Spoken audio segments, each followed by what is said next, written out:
இரட்சகர் இயேசு கிறிஸ்துவின் நாமத்தில் உங்கள் அனைவருக்கும் என்னுடைய அன்பின் வாழ்த்துக்கள். மறுபடியும் இந்த அனல் மக்களின் சங்கமத்தில் நானும் பங்கெடுப்பதற்கு கடவுள் கொடுத்த வாய்ப்புக்காக ஆண்டவரை நான் துதிக்கிறேன். எனக்கு சரியாக ஞாபகம் இருக்குமானால் 2013 அல்லது 14 அண்ணனோடு என்னுடைய தொடர்பு தொடங்கினது என்று நான் நினைக்கிறேன். கொடைக்கானலில் வைத்து ஒரு மிஷனரி கூடுகையில் நாங்கள் சந்தித்தோம். அதன் பிறகு இந்நாள் வரைக்கும் அந்த அன்பின் உறவுகள் தொடர்வதற்காக ஆண்டவருக்கு நான் நன்றி சொல்லுகிறேன். இந்த அனல் மக்களின் சங்கமத்திலே சில கூடுகைகளிலே நான் பங்கெடுத்திருக்கிறேன் என்பது எனக்கு மகிழ்ச்சிகரமான ஒரு காரியம். ஒரு தலைப்பை நாம் ஒரு கூடுகைக்கு வைக்கும்போது அதை குறித்த ஒரு ஆழ்ந்த சிந்தனையும் தெளிவும் நமக்கு மிக அவசியம். எப்பொழுதுமே நம்முடைய அபாக்கா கூடுகையில் அது ரொம்ப தெளிவாக இருக்கும். ஏதோ ஒன்றை தலைப்பாக வைத்துவிட்டு மாற்றுப்பாதையில் பயணிக்கிற பழக்கம் நமக்கு எப்பொழுதுமே கிடையாது. நாம் என்ன தலைப்பை அல்லது என்ன பேசு பொருளை நாம் எடுத்துக்கொள்ளுகிறோமோ அதற்குள் நின்று அதை ஆழ்ந்து கற்றுக்கொள்வதற்கு நம்மை நாம் அர்ப்பணித்திருக்கிறோம். அதைத்தான் அருமையான சகோதரன் தன்னுடைய அறிமுக பகுதியிலே உங்களுக்கு சொன்னார். அறிமுக வார்த்தைகளாக இருந்தாலும் சொல்ல வேண்டிய கருத்துக்களை மிக நேர்த்தியாக அழகாக உங்கள் மத்தியிலே அவர் பகிர்ந்து கொண்டார். தேவ அரசின் குடிமக்கள், இதை நம்ம எல்லாருக்கும் மனதில் ஆழமாக இந்த நாட்களிலே பதிய வேண்டிய ஒரு சிந்தனை. தேவ அரசு என்கிற வார்த்தையை இறை அரசு என்று நீங்கள் வைத்துக்கொள்ளலாம். இறை அரசின் குடிமகளாய் நான் இந்த உலகத்தில் இருக்கிறேன். இந்த தேவ ராஜ்யம் என்கிற வார்த்தைக்கு ஒரு மாற்று வார்த்தையாகத்தான் யூதர்கள் அந்த நாட்களிலே பரலோக ராஜ்யம் என்கிற வார்த்தையை அவர்கள் பயன்படுத்தினார்கள். தேவராஜ்யம் என்கிற வார்த்தையை சொல்லுவதற்கு அவர்களுக்கு சற்று பயம். கடவுளுடைய பெயரை உச்சரிப்பதில் அவர்களுக்கு இருந்த ஒரு பயத்தின் அடிப்படையில் தான் அவர்கள் பரலோக ராஜ்யம் என்கிற வார்த்தையை அந்த நாட்களிலே பயன்படுத்தினார்கள். எந்த விதமான விளக்கமும் இல்லாமல் இந்த வார்த்தை புதிய ஏற்பாட்டிலே பயன்படுத்தப்படுகிறது. பரலோக ராஜ்யம் சமீபித்திருக்கிறது என்று மத்தேயு எழுதின நற்செய்தி நூல் 3ஆம் அதிகாரத்தில் யோவான் ஸ்நானகன் தன்னுடைய பிரசங்கத்தை ஆரம்பித்த போது அதற்கு அவர் எந்த விதமான அறிமுகத்தையும் கொடுக்கவில்லை. பரலோக ராஜ்யம் என்றால் என்ன, அது எப்படி நம்முடைய மத்தியிலே வந்திருக்கிறது அப்படின்றதெல்லாம் அவர் தெளிவாக எதுவும் ஒரு வரையறையை ஏற்படுத்தி அவர் எதுவும் சொன்னதாக திருமறையிலே நீங்கள் வாசிக்க முடியாது. அப்படியானால் என்ன அர்த்தம்? யூதர்களுக்கு ஏற்கனவே அதை குறித்த சிந்தனை இருந்தது. அவர்களுக்கு அந்த வார்த்தை ஒன்றும் புதிதல்ல, அந்த கருத்தும் அவர்களுக்கு புதிதல்ல. ஏற்கனவே அவர்கள் அந்த சிந்தனையோடையே இருந்ததினால்தான் பழைய ஏற்பாட்டின் ஒரு தொடர்ச்சியாகவே அந்த வார்த்தையை ஆண்டவர் பயன்படுத்தினார். யோவான் ஸ்நானகனும் அந்த நாட்களிலே அதை பயன்படுத்தினார். எங்கேயாவது நீங்கள் ஒரு வரையறையை எனக்கு காட்ட முடியுமா? பரலோக ராஜ்யம் என்றால் என்ன என்று ஆண்டவர் இதற்கு இதுதான் பதில் என்று சொன்ன ஒரே வரியில் பதிலளி என்று சொன்ன விதமாக எங்கேயும் நீங்கள் பார்க்க முடியாது. ஆனால் அதை ஆண்டவர் போதனையிலே வெளிப்படுத்தி கொண்டே இருந்தார். அவருடைய சீஷர்கள் அதை வெளிப்படுத்தி கொண்டே இருந்தார்கள். எனவே தேவ ராஜ்யம் என்கிற வார்த்தையும் பரலோக ராஜ்யம் என்கிற வார்த்தையும் ஒன்றையே குறிக்கிறது என்கிற சிந்தனையை இந்த கூட்டத்தில் நீங்கள் மிக தெளிவாக பெற்றுக்கொள்ள வேண்டும். தேவனுடைய ராஜ்யம் என்பது ஒரு இடத்தை குறிக்கிற வார்த்தையாக அது சொல்லப்படவில்லை. அது கடவுளுடைய ஆட்சியை நம்முடைய வாழ்க்கையிலே கொண்டு வருகிற ஒரு வார்த்தையாகவே நீங்கள் அதை பார்க்க வேண்டும். தேவனுடைய ராஜ்யம் என்பது அல்லது இறையாட்சி என்பது ஆண்டவராலே ஆன்மீக வழியிலே ஆளப்படுகிற ஒரு வாழ்க்கை. சரி, என்ன தேவராஜ்யம் என்றால் என்ன? அதை எப்படி இறையரசின் மக்கள் என்று நாம் சொல்லிக் கொள்வது என்றால், கடவுள் என்னை ஆன்மீக ரீதியாக அவர் என்னை ஆளவும் என் வாழ்க்கை முழுவதும் கட்டுப்படுத்தவும் நான் என்னை விட்டு கொடுப்பது. அதுதான் கடவுளின் ஆட்சியை என்னுடைய வாழ்க்கையிலே ஏற்றுக்கொள்வதற்கான ஒரு சரியான நிலைப்பாடாகும். நீங்க இதுக்கு கிரேக்க வார்த்தைக்கு நீங்க போவீங்கன்னு சொன்னா, இறையாட்சியை உணர்த்த பேசப்படுகிற கிரேக்க வார்த்தை என்னவென்றால் பசிலேயியா என்கிற ஒரு வார்த்தை. பசிலேயியா என்கிற ஒரு வார்த்தை. இந்த வார்த்தை தான் இறையாட்சி என்கிற அந்த வார்த்தைக்கு கிரேக்க வேதாகமத்திலே பயன்படுத்தப்படுகிறது. ஆனால் இந்த சொல்லின் பின்னணியில ஒரு அரேமிய சொல் இருக்கிறது. அரேமிய மொழி என்பது இயேசுவின் காலத்திலே எபிரேய மொழிக்கு இணையாக பேசப்பட்ட ஒரு மொழி. அரேமிய மொழி அந்த நாட்களிலே யூதர்கள் பலருக்கும் நன்றாக தெரிந்திருந்த மொழி. வேதத்தில் ஆண்டவர் பயன்படுத்தின நிறைய வார்த்தைகள் அரேமிய சொற்கள், அராமிக் இருப்பதை நீங்க கவனிக்கலாம். மல்கூத் என்கிற வார்த்தை அதற்கு பயன்படுத்தப்படுகிறது. பசிலேயா என்கிற வார்த்தைக்கு பின்னால் இருக்கிற அரேமிய சொல் என்னவென்றால் மல்கூத் என்கிற ஒரு வார்த்தை. இதை நீங்க மனசுல வச்சுக்கணும்.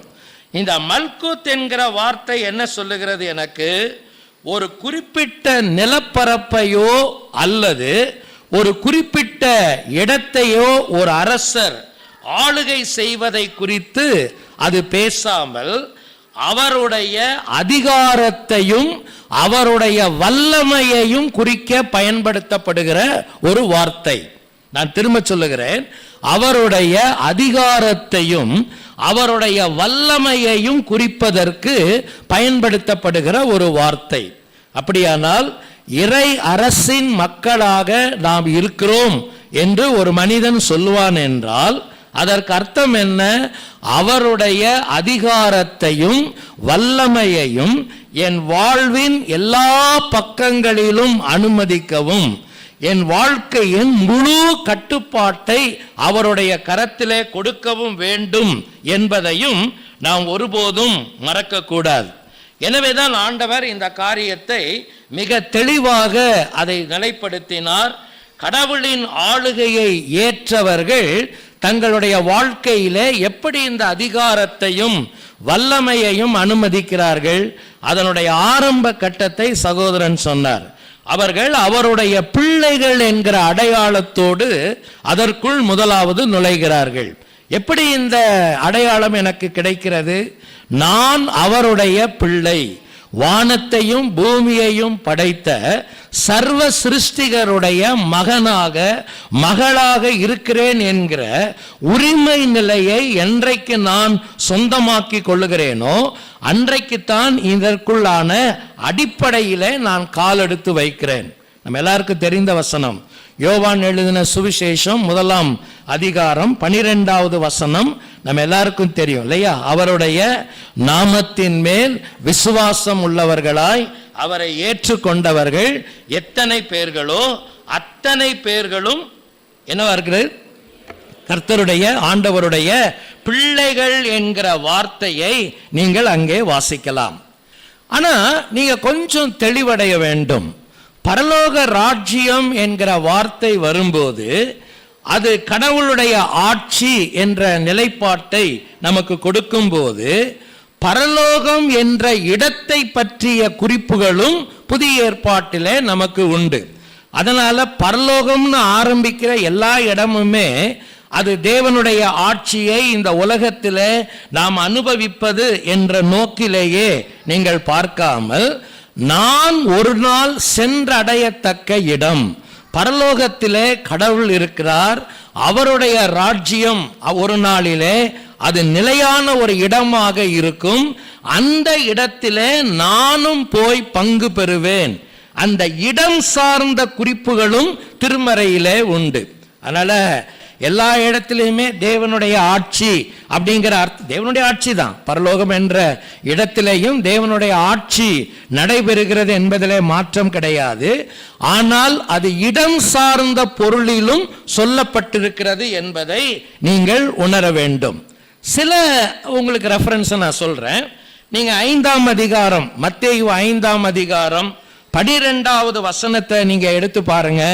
அங்க ஒரு வார்த்தை வரும். என்ன வார்த்தை? பரலோகத்தில் உங்கள் பலன் எப்படி இருக்கும்? மிகுதியாய் இருக்கும். பரலோகத்தில் என்கிற ஒரு வார்த்தை.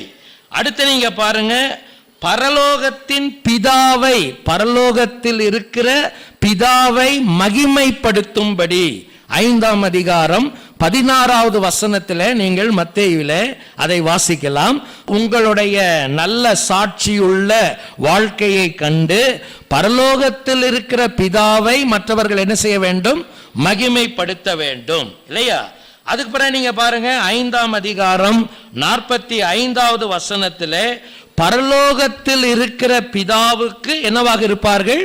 புத்திரராக இருப்பார்கள். நான் ஒரு சில உதாரணங்களை மட்டும் உங்களுக்கு நான் காட்டுறேன்.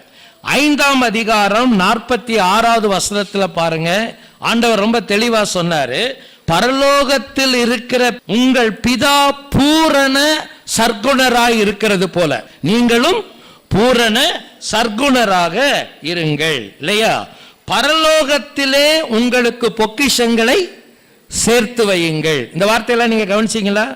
மத்தேயு எழுதின சுவிசேஷம் 7ஆம் அதிகாரத்தின் 20வது வசனத்திற்கு பிறகு உள்ள வேத வாக்கியங்களை நீங்கள் கவனிப்பீர்களானால் அங்கே ஆண்டவர் சொன்னார், அந்நாளிலே கர்த்தாவே கர்த்தாவே என்று சொல்லுகிறவன் எங்கே பிரவேசிக்க மாட்டான்?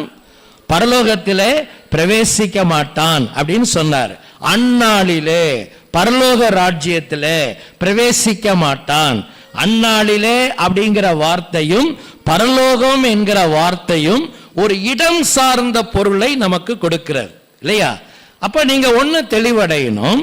பரலோக ராஜ்யம் என்கிற வார்த்தை ஒரு பக்கத்திலே கடவுளுடைய ஆட்சியை என் வாழ்க்கையிலே முழுமையாக ஏற்றுக்கொள்வது என்கிற ஒரு கருத்தை உடையதாக இருக்கும்போது, அந்த கடவுளுடைய ஆட்சியை எந்த மனிதன் ஏற்றுக்கொண்டு உலகத்திலே அதற்கு தன்னை பூரணமாய் ஒப்புவிக்கிறானோ அவன்தான் ஒரு நாள் எங்க போவான்?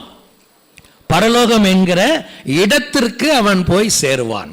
இத நம்ம வேதத்துல தெளிவாக இந்த நாட்களிலே நாம் படித்து புரிந்து கொள்ள வேண்டும். யூதர்கள் என்ன நம்பினாங்கன்னா, அந்த நாட்களில் யூதர்களுடைய நம்பிக்கை என்ன? உலகத்துல நிறைய அநியாயம் நடக்கிறது, மக்கள் கடவுளை விட்டு ரொம்ப தூரமா இருக்கிறாங்க. இந்த உலகத்துல மக்களை கடவுளின் பக்கமாக கொண்டு வருவதற்கும் எல்லா அநியாயங்களில் நின்றும் அவர்களை விடுதலையாக்கி ஒரு நிலையான ஆட்சியை இந்த உலகத்திலே கொடுப்பதற்கும் கட்டாயம் யார் வர வேண்டும்? மேசியா என்ற ஒருவர் வர வேண்டும். அவர் வந்தால்தான் பூமியிலே இறையாட்சி வர முடியும் அப்படின்னு அவங்க நினைச்சது என்னவென்றால், உலகத்திலே ஒரு அரசரை போல ஒரு நிலப்பகுதியை ஆட்சி செய்யும் அரசராக அவர் வர வேண்டும். அதை தான் அவங்க எதிர்பார்த்தாங்க. மேசியாவை காலாகாலங்களாக அவர்கள் எதிர்பார்த்தார்கள் என்பது நல்ல விஷயம்தான். எந்த யூதனுக்கும் ரத்தத்துல ஊர்ன ஒரு விஷயம் என்னவென்றால், மேசியா வருவார் என்கிற எதிர்பார்ப்பு. அதுல ஒரு மாற்றமும் கிடையாது.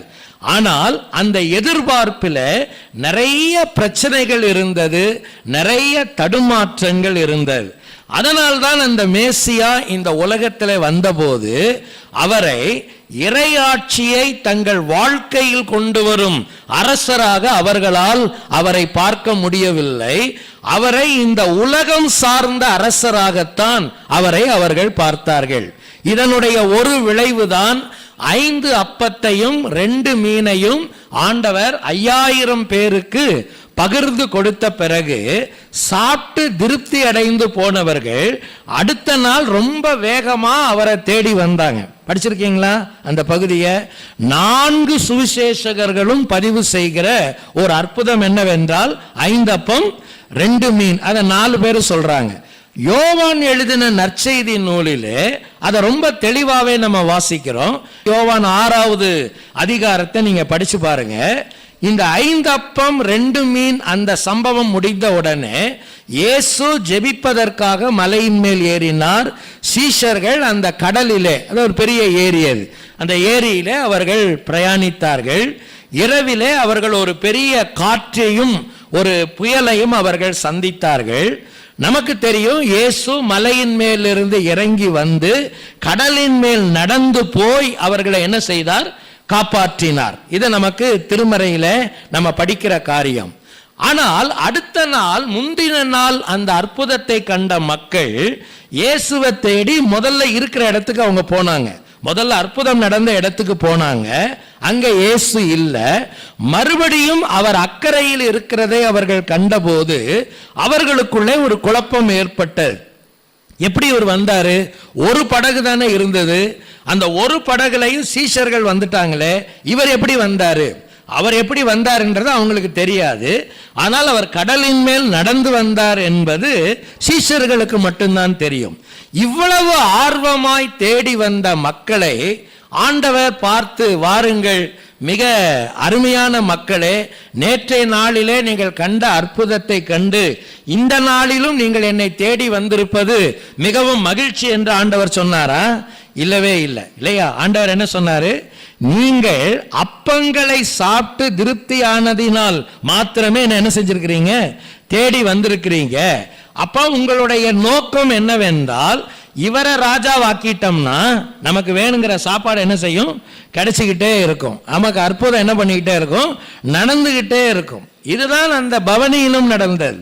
பவனி நடந்த போது அது ஒருவேளை தீர்க்க தரிசனத்தின் ஒரு அடையாளமாக அது நிறைவேறினாலும், அவங்க போட்ட சத்தம் ஓசன்னா அப்படிங்கிற வார்த்தை, அந்த சத்தம் துதியின் சத்தமாக மாத்திரமல்ல, அதுக்கு இன்னொரு அர்த்தமும் இருக்கிறது. Save now. ஓசன்னா என்கிற வார்த்தைக்கு பின்னால இருக்கிற இன்னொரு அர்த்தம் என்னது? இப்பொழுதே ரட்சியும்.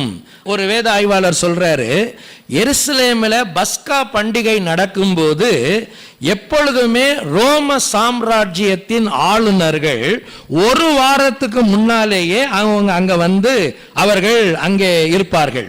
பொதுவாக எருசலேமில் எந்த ரோம கவர்னர்களும் தங்கி இருக்க மாட்டாங்க, வெளியில தான் தங்கி இருப்பாங்க அவங்க சொகுசுக்காக. ஆனால் எப்பொழுது இந்த பஸ்கா பண்டிகை ஆரம்பிக்கிறதோ அப்பொழுதே அவர்கள் அங்கிருந்து ஒரு பெரிய சேனையோடு, பெரிய ஆர்ப்பாட்டத்தோடு, குதிரை குளம்புகளின் சத்தத்தோடும் பெரிய முழக்கங்களோடும் அவர்கள் எருசலேமுக்குள் பிரவேசித்து அவர்கள் அங்கே தங்கி இருப்பார்கள். 2 பக்கத்தில் இருந்து 2 பவனிகள் அங்கே வந்தது. ஒரு பக்கத்திலே இயேசு அமைதியானவராய், அரசராய் கழுதையின் மேல் ஏறி பயணித்தார். அடுத்த பக்கத்திலே ஆர்ப்பாட்டத்தோடு பிளாத்து தன்னுடைய முழு அரச மரியாதையுடன் அவன் ஒரு பவனியிலே வந்தான்.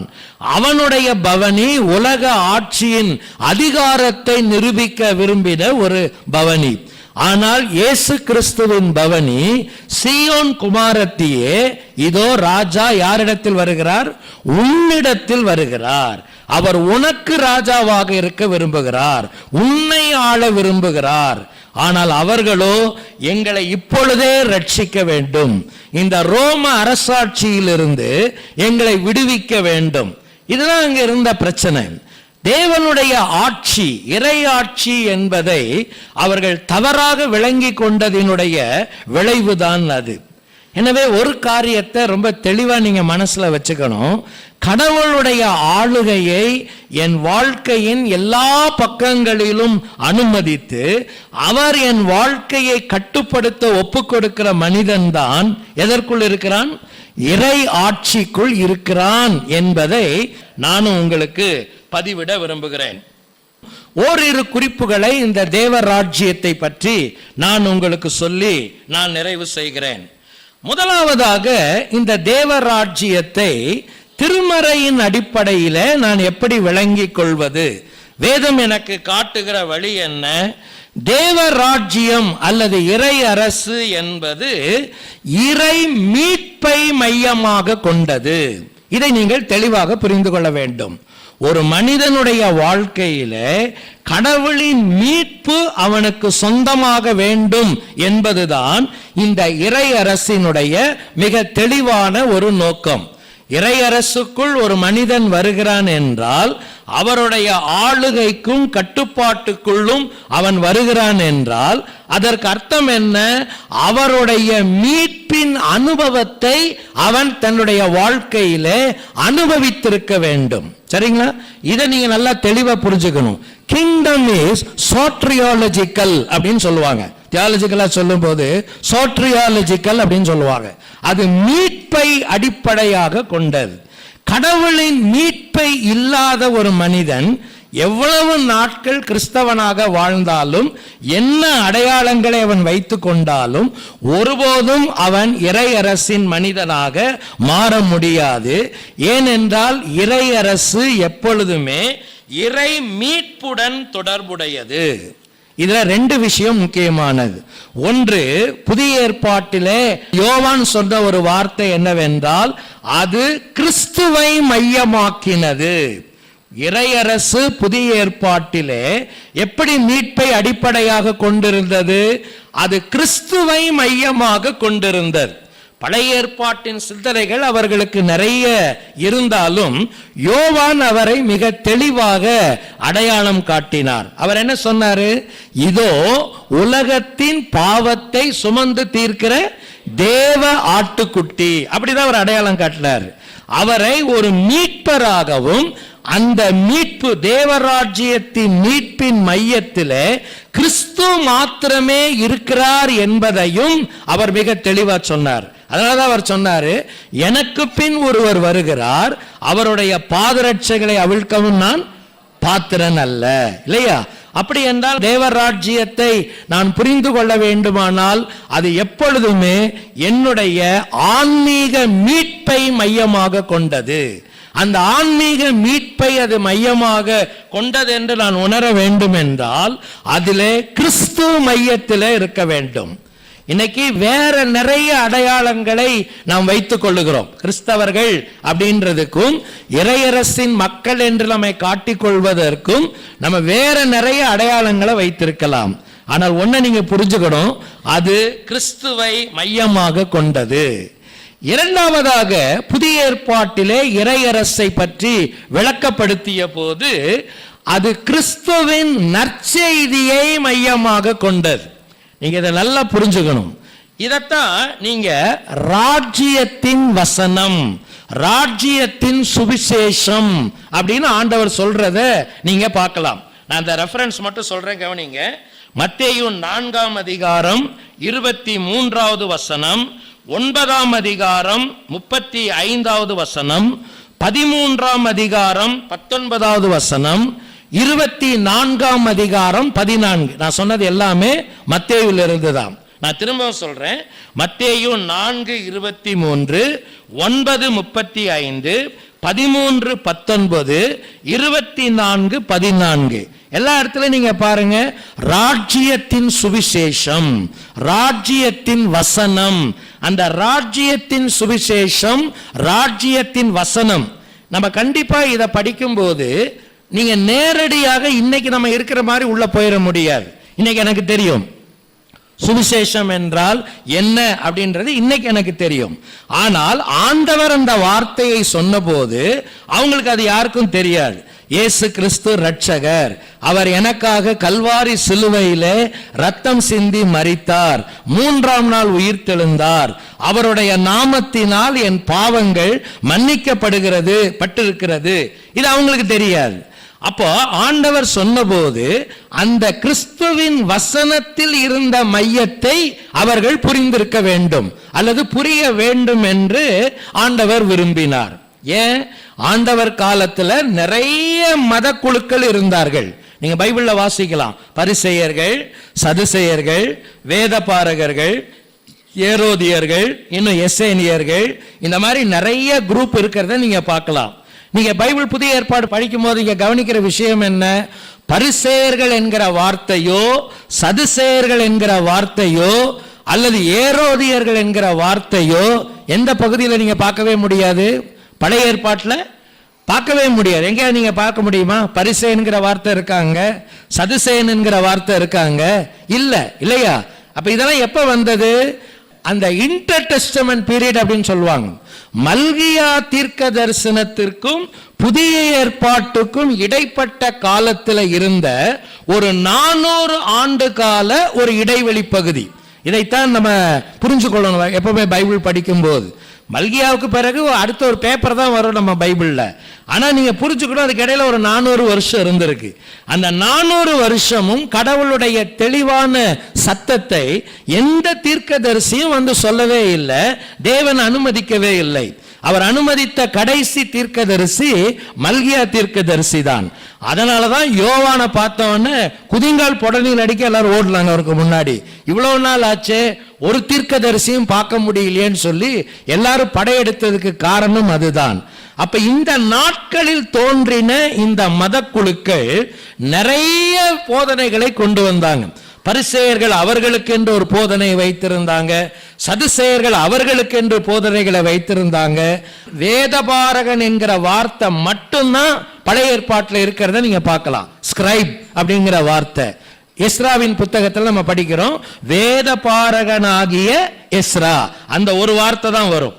மற்றது எல்லாமே புதிய ஏற்பாட்டிலே தோன்றின குழுக்கள். அப்படின்னா இவங்க எல்லாருமே they have their own teachings. அவர்களுக்கென்று சில போதனைகள் இருந்து கொண்டே இருந்தது. அதைத்தான் அவர்கள் மக்களுக்கு போதித்து கொண்டே இருந்தார்கள். ஆனால் ஆண்டவர் தான் அந்த வார்த்தையை பயன்படுத்துறாரு. என்ன வார்த்தை? ராஜ்யத்தின் சுவிசேஷம், ராஜ்யத்தின் வசனம், ராஜ்யத்தின் புத்திரர். இந்த வார்த்தைகளெல்லாம் நீங்க கவனிக்கலாம். அப்படி என்றால் அது பொதுவானது அல்ல, ஏற்கனவே அவர்கள் புரிந்திருக்கிற வண்ணமானது அல்ல, அது கிறிஸ்துவின் நோக்கிலே சொல்லப்பட்டது இல்லையா? தேவராஜ்யத்தை நான் புரிந்து கொள்வதற்கு எனக்கு முதல்ல அவசியமான முதல் காரியம் என்ன? தேவராஜ்யம் மீட்பை மையமாக்கினது. அது கிறிஸ்துவையும் கிறிஸ்துவின் நற்செய்தியையும் அடிப்படையாக கொண்டது.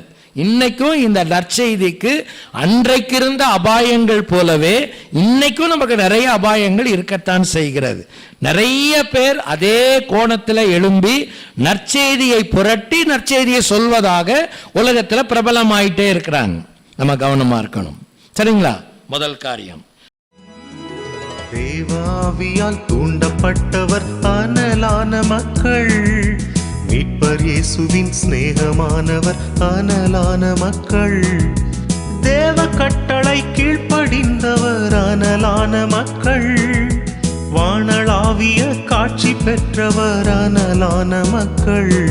அபாகா அபாகா அபாகா அபாகா அபாகா அபாகா அபாகா